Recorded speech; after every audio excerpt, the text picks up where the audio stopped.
시편 74편은 예루살렘 성전이 무너지고 나서 백성들이 흩어져 있을 때 하나님께 버림받았구나 깊은 절망감 속에 하나님의 도움을 간구하는 시입니다. 시편에서 이러한 장르를 탄원시라고 부릅니다. 73편과 74편 앞으로 보게 될 내용들은 대부분 탄원시의 부분입니다. 하나님은 우리가 간절히 구하는, 즉 간구하는 기도에 귀를 기울이시는 분입니다. 내가 처한 상황들, 가령 사람과의 관계 속에서 억울한 일을 당했거나 재정이나 건강에 대해서 어려운 일을 당했을 때 하나님께 부르짖으면 하나님은 그 기도에 대해서 귀를 기울이시는 것입니다. 시편 73편이 개인적인 고난과 불의로 인해 괴로워하는 시인이 간구한 탄원의 시였다면, 오늘 이 74편은 내가 살고 있는 나라와 민족이 겪고 있는 재난에 대해서 간구하고 있는 탄원시입니다. 지금 이 시편 기자가 탄원을 하고 있을 때는 유대 나라가 완전히 멸망한 때였습니다. 유대 나라는 주전 586년에 바벨론의 3차 침공이 있을 때 예루살렘 성전이 무너지면서 나라가 완전히 멸망하고 말았습니다. 바벨론은 끝까지 저항했던 이스라엘에 대해서 강한 처벌을 내리고 많은 백성들을 바벨론의 포로로 끌려갔습니다. 그리고 그 땅을 살지 못하게 만들어 놓았기 때문에 대부분의 사람들은 애굽으로 망명을 한 상태였습니다. 이러한 배경을 생각하면서 오늘 본문을 읽어갈 때 얼마나 그들의 마음이 간절하고 비참했는가를 느낄 수 있게 됩니다. 먼저 74편 1절을 보겠습니다. 하나님이여, 주께서 어찌하여 우리를 영원히 버리시나이까? 어찌하여 주께서 기르시는 양을 향하여 진노의 연기를 뿜으시나이까? 이거를 자칫 오해하면 모든 문제의 원인을 하나님께 돌리는 것이 아닌가와 같이 여겨집니다. 하지만 이스라엘 백성들이 왜 멸망을 당했는가? 그 이유는 그들이 종교적으로 우상 숭배에 빠졌기 때문이었고 사회적으로 죄악에 가득했기 때문이었습니다. 이처럼 우상을 숭배하고 사회가 죄악에 가득 채워지게 되면 그들의 미래는 결국 멸망에 이르게 되는 것입니다. 그런데 하나님은 이것에 대해서 미리 말씀하셨다는 것입니다. 150여 년 전부터 여러 선지자들을 통해서 미리 경고하셨습니다. 주전 740년경에 이사야가 이 내용을 미리 경고했고, 미가와 하박국, 스바냐, 예레미야가 이어서 이 내용들을 미리 경고했습니다. 하지만 이스라엘 백성들은 하나님의 말씀에 귀를 기울이기보다 자기의 문제를 해결하기 위해 강한 나라 애굽을 의지하여 바벨론 침공을 막아보겠다는 정치적인 행보를 일삼았습니다. 그러는 가운데 자신들이 하고 있는 우상 숭배와 죄악의 문제를 해결하지 않은 것입니다. 그 결과 나라가 망했습니다. 지금 시편 기자가 서 있는 때는 온 나라가 이미 망했고 탄식과 절망에 빠져 있는 상태였습니다. 이런 시점에서 시편의 기자는 1절에서 하나님이여, 주께서 어찌하여 우리를 영원히 버리시나이까? 라는 탄식은 지금 시인이 민족의 멸망을 하나님께 책임을 전가하려는 것처럼 보이지만 1절부터 마지막 절까지 오늘 문맥을 다 읽어보면 고난의 원인을 하나님께 돌리는 것이 아니라 궁극적으로 이 고난을 그치게 할 분이 하나님이시다라는 믿음의 고백이었던 것입니다. 하나님이여, 주께서 어찌하여 우리를 영원히 버리시나이까? 라는 탄식은 우리의 가장 큰 괴로움은 경제적인 망함도 정치, 군사, 외교적인 쇠퇴도 아닌 하나님의 임재를 느낄 수 없는 것이 저는 가장 큰 괴로움입니다 라는 고백입니다. 하나님이여, 주께서 어찌하여 우리를 영원히 버리시나이까? 그러면서 유다 민족을 주께서 기르시는 양이라고 표현하고 있습니다. 양과 목자, 성경에서 많이 나오는 예시입니다. 하나님과 백성의 모습이 양과 목자와 같이 친밀하다라는 의미입니다. 그러나 목자의 부재 시에는 이 양은 정말이지 치명적인 위험에 빠질 수밖에 없습니다. 양은 매우 특이한 가축입니다. 공격용 무기를 하나도 장착하지 않은 동물이 양입니다. 심지어 양은 방어용 무기도 열악합니다.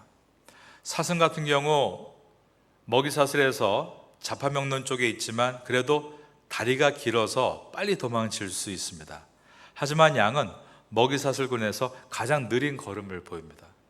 게다가 양은 초식동물 중에 시력 또한 제일 나쁜 쪽에 속해 있습니다. 사람의 시력이 보통 1.5에서 2.0, 그러니까 6m 앞의 내용을 식별할 수 있는데 양은 고작 1.7m밖에 시력이 나오지 않습니다. 하늘에 날고 있는 독수리 같은 경우 20m를 내려다보고 양을 낚아채가는데 독수리와 양의 시력의 차이는 10배 이상이 납니다. 그러므로 양은 반드시 목자가 있어야만 살아가는 동물입니다. 지금 시편 기자가 자신들을 양이라고 표현하고 있는 것은 자신들은 결코 하나님 없이는 살아갈 수 없는 존재입니다라는 고백을 하고 있는 것이었습니다. 시편 74편은 1절부터 11절까지 그리고 12절부터 23절까지가 서로 대칭을 이룹니다. 1절에서 자신들과 하나님과의 관계를 양과 목자라고 표현했는데 12절에서는 자신과 하나님과의 관계를 백성과 왕이라고 표현합니다. 12절을 보겠습니다. 하나님은 외로부터 나의 왕이시라 사람에게 구원을 베푸셨나이다. 목자가 개인의 보호를 상징한다면 왕은 한 나라의 보호를 상징합니다. 또한 만왕의 왕이라고 할 때는 온 세상을 통치하는 것을 상징합니다. 세상이 불의하고 무질서가 만연해도 왕이신 하나님께서 심판하시고 공의와 질서를 회복시키십니다 라는 고백으로 하나님을 왕이라고 표현하고 있습니다. 2절에서 예적부터라고 했는데 12절도 예로부터라고 표현함으로 평행간의 대칭을 이룹니다. 13절을 보겠습니다. 주께서 주의 능력으로 바다를 나누시고 물 가운데 용들의 머리를 깨뜨리셨으며 리와 야단의 머리를 부수시고 그것을 사막에 사는 자에게 음식물로 주셨으며 리와 야단은 바다 괴물을 뜻하는 히브리어인데 이것은 하나님의 질서를 파괴하는 의미로 구약에서 많이 등장합니다. 욥기서에도 나오죠. 용도 마찬가지입니다. 오늘 시편에서 용들과 리와 야단은 하나님의 질서를 파괴하려는 죄와 어둠의 세력을 상징합니다. 용은 성경의 첫 권인 창세기 3장에서 등장했었습니다. 하나님이 인간의 안식처로 주신 에덴 동산에 나타나서 하나님과 인간과의 관계를 단절시키고 인간 내면의 질서를 파괴한 뱀의 정체를 성경의 맨 마지막 권인 요한계시록에서는 그 뱀은 바로 용이었다라고 표현합니다. 요한계시록 12장 9절에 보면 큰 용이 내쫓기니 그 다음 보면 옛 뱀, 이 옛뱀이 바로 창세기 3장에 등장했던 뱀을 말합니다. 곧 마귀라고도 하고 사탄이라고도 하며 온 천하를 꿰는 자라라고 기록되어 있습니다. 세상에서 악의 활개를 치고 선을 집어삼킬 것 같이 보이지만 만왕의 왕이신 능력의 하나님께서 그 악한 자의 머리를 부수시고 선을 이루신다라는 뜻입니다. 그 하나님의 힘이란 바위를 부숴서 물을 내실 수 있는 힘이고 흐르는 강을 마르게 할 수 있는 힘입니다. 15절입니다. 주께서 바위를 쪼개어 큰 물을 내시며 주께서 늘 흐르는 강들을 마르게 하셨나이다. 그 어둠의 세력은 빛을 집어삼킬 것 같이 보이지만 그 어둠의 세력도 온 우주를 창조하신 만왕의 왕이신 하나님의 주권 속에 있다라고 말씀합니다. 16절입니다. 낮도 주의 것이요 밤도 주의 것이라 주께서 빛과 해를 마련하셨으며 이것은 낮도 주의 것 밤도 주의 것 즉 시간의 주인이 하나님이시다라는 뜻입니다. 17절입니다. 주께서 땅의 경계를 정하시며 주께서 여름과 겨울을 만드셨나이다. 여기서 주께서 땅의 경계를 정하셨다 이 뜻은 땅의 주인이 하나님이시다라는 뜻입니다. 그 중간중간에 빛과 해를 만드셨다, 여름과 겨울을 만드셨다라는 표현은 하나님이 온 우주 만물을 창조하신 창조주 하나님이시다라는 선포입니다. 시편 기자는 이와 같이 하나님이 어떤 분인가를 선포한 다음에 다시 한번 하나님 앞에 엎드려 탄원의 기도를 올립니다. 18절입니다. 여호와여 이것을 기억하소서. 원수가 주를 비방하며 우매한 백성이 주의 이름을 능욕하였나이다. 오늘 우리가 이 시편을 통해 우리의 간구의 기도는 어떻게 시작되어야 되는가를 배우게 됩니다.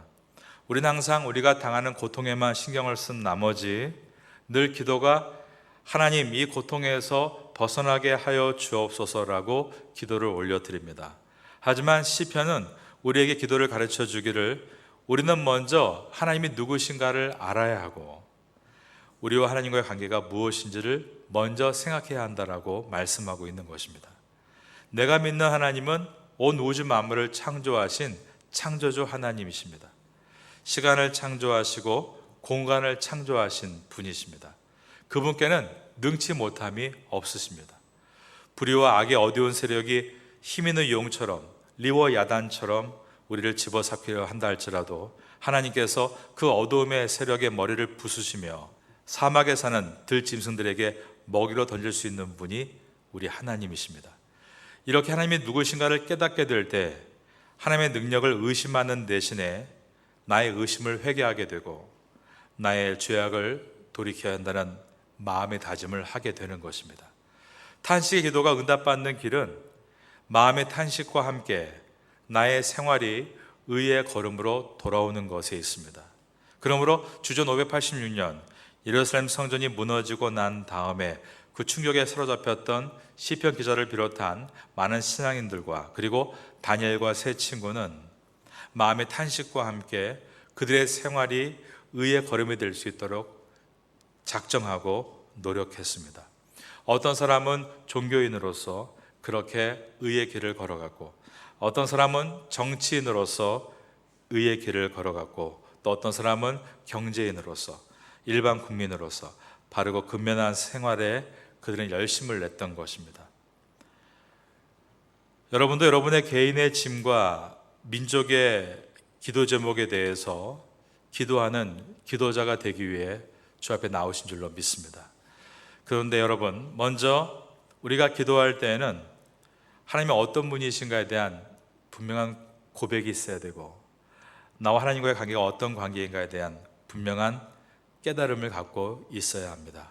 그것을 위해서 우리가 날마다 묵상하는 것입니다. 그러므로 말씀 묵상은 우리 기도의 원료를 얻기 위한 과정입니다. 내가 고민하고 생각하는 것을 말하는 것은 기도라고 말할 수는 없습니다. 그것은 나의 고민을 푸념하는 것이죠.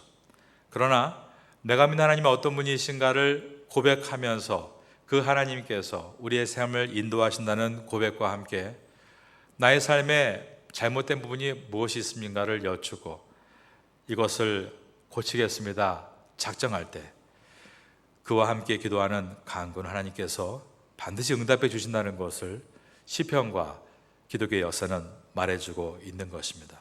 여러분도 이와 같은 바른 기도를 배워서 기도하는 기도자가 되시기를 축원합니다. 우리는 기도할 때 먼저 내가 발로 밟고 서 있는 태고 땅을 위해서 기도해야 합니다. 그것이 우리를 태고 땅에 보내신 목적이기 때문입니다. 두 번째로 우리 조국 대한민국을 위해서 기도해야 합니다. 기도자로서 태국을 위해서 또한 우리 조국을 위해서 기도할 때 또한 기도자로서 무엇보다 하나님을 바로 알고 기도하기 위해 힘쓰고 그리고 나 자신을 바르게 세워놓고 기도하는 것에 힘쓴다면 우리는 우리의 중보기도가 놀라운 능력이 되어 아름다운 열매로 돌아오는 것을 만나게 될 것입니다. 오늘도 이 밤 가운데 여러분 마음속에 있는 모든 두려움들은 다 떠나가고 오직 믿음을 가지고 기도함으로 말미암아 하나님의 응답을 얻는 이 밤 될 수 있기를 예수님의 이름으로 축원합니다.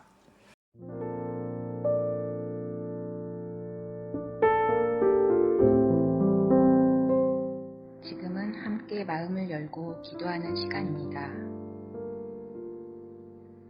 6월에 우리가 함께 품고 기도할 제목을 나눕니다. 조국 교회가 사명을 잘 감당하도록 붙들어 주옵소서. 북한의 지하교회를 지켜 주옵소서. 태국 교회가 말씀 위에 굳게 서도록 역사하여 주옵소서. 6월 29일 제13차 발달장애인 가족 초청 행사를 잘 준비하게 하옵소서. 이 시간 말씀을 붙잡고 드리는 우리의 기도가 삶 속의 아름다운 열매로 맺히기를 소망합니다.